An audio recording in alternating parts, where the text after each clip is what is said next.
প্রতিদিনের চিন্তা ও প্রার্থনা। 11ই মার্চ, দিনের প্রধান চিন্তা।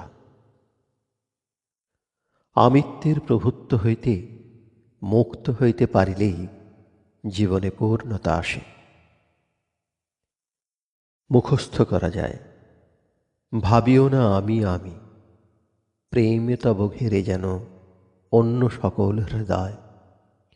সত্য প্রেমে জানে না যে সীমার বন্ধন, অনন্ত আকাশের মতো হয় সে শূন্যের পূর্ণ আবরণ। উপদেশ: যখনই সম্ভব নিজের কথা ভুলিয়া যাও, বারবার, অনেকবার।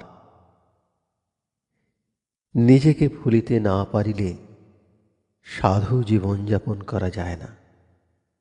যতক্ষণ আমরা নিজের কথাই ভাবি, ততক্ষণ আমরা ভগবানকে ভুলিয়া থাকি। আমাদের ক্ষুদ্র আমিকে বিসর্জন করিবই, ইহাতে আমাদের সামান্য ক্ষতিও হইবে না, এই ভাব চাই। যখন হৃদয়ে পুণ্য কামনা অথবা কোনো দিব্য আদর্শ পালনের অভিপ্রায় জাগ্রত হয়, তখনই এই কাজ আমরা সহজে করিতে পারি। তখনই আমাদের জীবন শুদ্ধ, সত্য ও আশীষমণ্ডিত হয়। প্রার্থনা: হে পরম দয়াল প্রভু, আমি যেন এমন ভালোবাসা ও ধীর স্থির ভাবের অধিকারী হই যে কখনো কোনো জীবকে আঘাত না করি। আমি যেন এমন সৎ চিন্তা করি যে আমার প্রাণ মন ঊর্ধ্বগতি হয়। তুমি যে একমাত্র কর্তা, এ কথা যেন সর্বদা আমার মনে থাকে।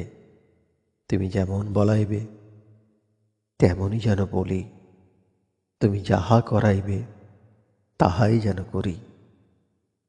তুমি যেমন ভাবাইবে তেমনই যেন ভাবি।